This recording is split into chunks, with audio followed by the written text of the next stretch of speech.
हीच मुची प्रार्थनान, हेच मुचे मागणी.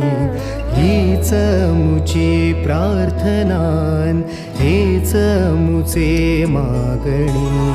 माणसाने माणसाशी माणसासम वागणे.